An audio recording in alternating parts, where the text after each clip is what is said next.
Like, I think I could, like, actually, like, do weights with him. You know what I mean? Like, I'm not very, like...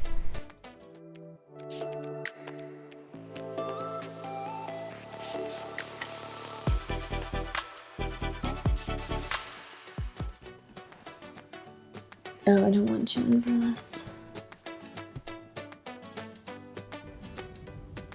Still very hot, but we're excited for it.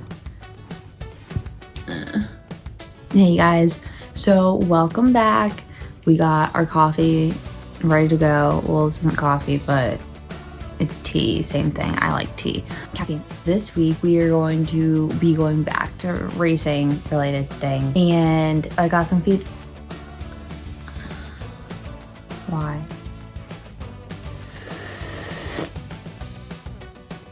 Just why?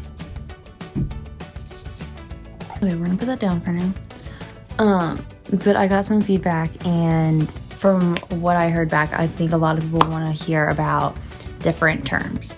So I came up with a few that I would like to talk to you guys about, and then I'll go ahead and I'll do what I did last time, and I'll do the video telling you like what is what, because I'm not always the best teacher. I know that. When I was gonna like teach people like different stuff in like math, because like I was really good at math, like it made sense in my mind, but like to them when I said it, how I did it, it was like huh? And I was like, I'm sorry, I'm not a great teacher.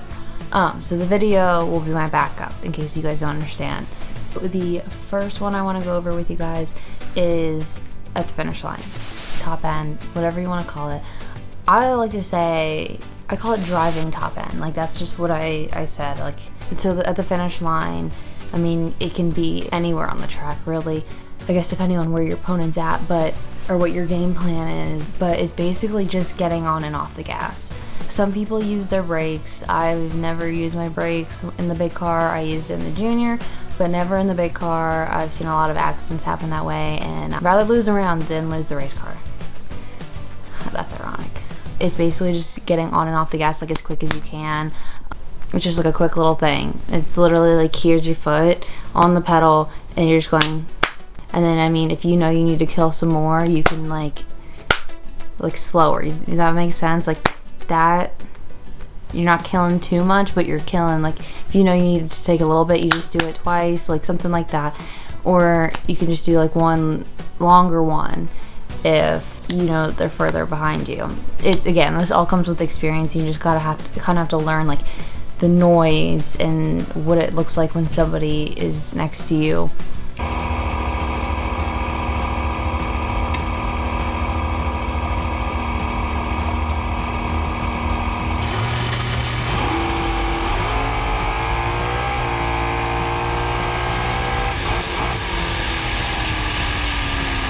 It's different because you have people that are going to be faster than you and you have people that are going to be slower than you. So when you're the faster car, obviously, like for me, I like chasing people down. I always liked it. I passed them. I knew at what speed I was passing them in. I could see it, and then I could make my choice right then and there if I needed to do anything in top end. Finish line, whatever. I liked being the chaser. A lot of people like being the door car, the slower car, or whatever. So I mean, it's kind of just up to you, your preference. Maybe if I was always a slower car, I would have liked that, but because I grew up mainly being the quicker of the two, because at my local track I was the quickest for like 2 years, so it's always what I did. I always chase people down. So I like chasing. Some people might be like being chased, but I know there was a few people that would come up to me and they were like, I had no idea you were gonna come around me that quickly, because like they would let off and they would pedal me and then I would just go right past them and they're like, oh. So I mean, that's just kind of why I liked it. I like being the faster car of the two. I think it's easier, but it's also because that's what I've done. For our next topic, we are going to talk about getting treed. So I've had my fair share of these over the years, because once I got into Top Dragster, it was not like an easy transition. Like in the junior, I had my on and off days. I'm not a foot breaker. I don't like foot breaking. Give me the button, give me the delay box, like all day, every day. That's my preference. I would rather have a delay box. I would rather let go of a button than use my foot. Foot is not that consistent. So like I always liked Pro Tree, and I kind of think of it as Pro Tree because as soon as you see the light, you let off. Like for top, eliminator, anything with a delay box, which is everything but foot brake, pretty much. So at a lot of places you're gonna see like everything is a button except for foot brake. Like for the sportsman classes, or basically foot brake is just the lights, 1, 2, and then 3. In between the 3 and the green, they're supposed to put their foot on the gas.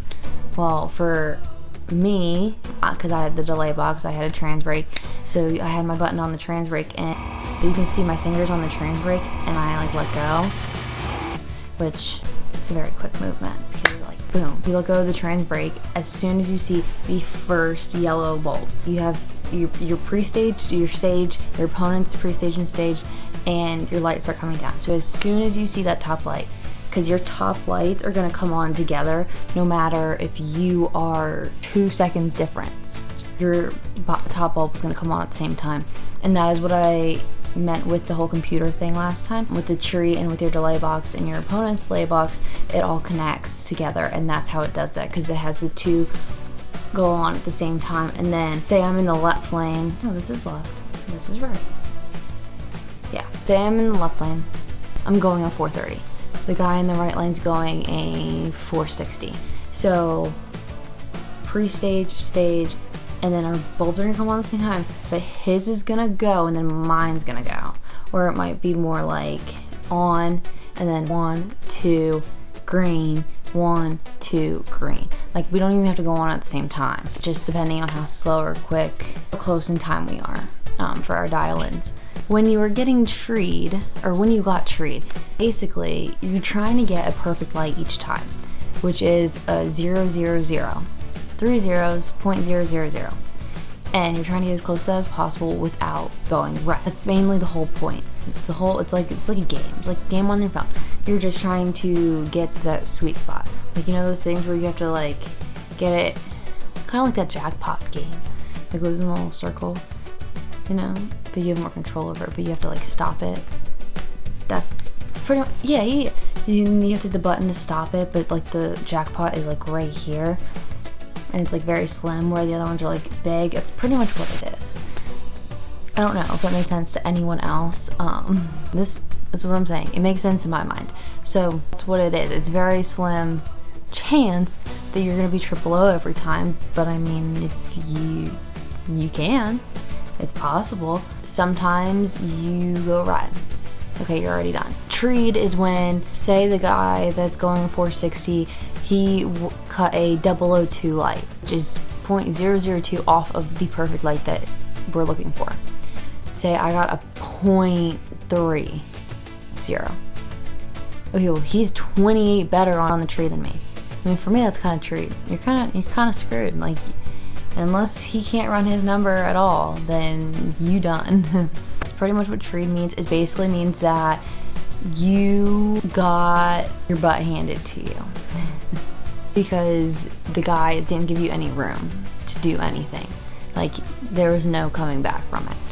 And even if you had like a 10 light, it still would have been hard. 002, you're killing it. Like, so if someone's like, dang man, you got treed, blah blah blah, or they could basically like, instead of saying, why did you lose last round, they're like, oh, what happened? And that's when they're like, I got treed, starting line, blah blah blah. And that's all it means, is that their opponent's reaction time was better than theirs. If you lose in your reaction times, where people can just say, oh, I got treed. So we're gonna stay in the realms of reaction times. And so a whole shot is a winner that had a better reaction time, but ran slower than his opponent. Like, his opponent would have won because he was faster. He ran quicker. But because his reaction time was so late compared to his opponent, he didn't win. I had a 000 light. He had a 200 light. So, but I went 430 and he went a 425. So he was quicker. He would have won if we did like just who was the fastest. He would have won, but because his light was so much worse than mine, like 200 difference, he was way off. Like, he did not win at all. That is the whole shot. Then breaking out, so going back to finish line, everyone has broken out before. Not your face, acne stuff. Basically, so we're just gonna stick with this example the whole video. So I'm going a 430. Well, my opponent's going 460. So say that we got to the finish line, he ran 64. So he's 4 numbers off, like slower. And I went a 229. Whoa, no, a 429.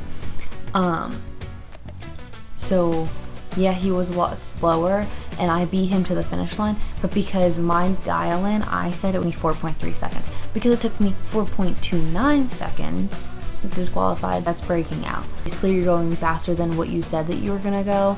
I think that's the easiest way to kind of explain it. It's all about that sweet spot with racing. Like, that's all it is. Packet racing is aiming for that perfect package every time. You want a package that is triple O every time, and that is what your goal is. And your package is made up of your reaction time and how much you're off your dial. So if I was triple O and I was 430 with a 0, that is a perfect package. I don't even know if I've had one. I don't think I've ever had one of those. I've had perfect reaction times and I've been dead on 0, but I've never had them at the same time. So, what did this guy do, yo? Well, this is like terminology 2.0. Again, like, you guys keep sending me feedback, keep sending me like what you guys want to see. Oh, and because last time I wasn't around it, I'll show you guys from, if you watched my previous racing video, I told you guys about my favorite racing memory, or one of them, because like I said, there's like so many good ones, so I can't just like pick one, but I did for you guys. I picked one for you guys, so you're welcome. But this is my pride and joy. He's like super tall, to give you a reference. Super cute. This is my main man right here. I love him to death, and he has a twin, but I think his twin is in the other room. So, but yeah, I just wanted to come on and show you guys. I thought you guys might be interested in seeing me with my guy. So there's this one, and then he can take a nap. Let me go see. And then I also have this that I need to hang up because I got this last Christmas and I just never hung it up. Isn't it so cute? It was from when Drag Illustrated had me in the hottest issue of, when was that? That wasn't even last year. It was the year before.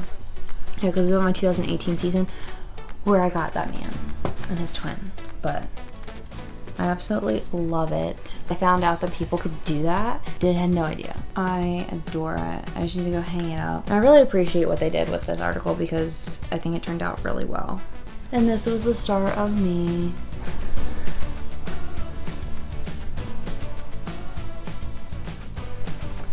But yeah. Look at him. I remember the first time I picked him up, I was like, oh my goodness. He's heavy. He's a big boy. Like, I think I could like actually like do weights with him. You know what I mean? Like, I'm not very like, with my upper body, I'm not very strong. It's all in like my lower body. So I honestly think this would work. That's like double motivation right there. No, I feel weird. I will see you guys later. Bye bye.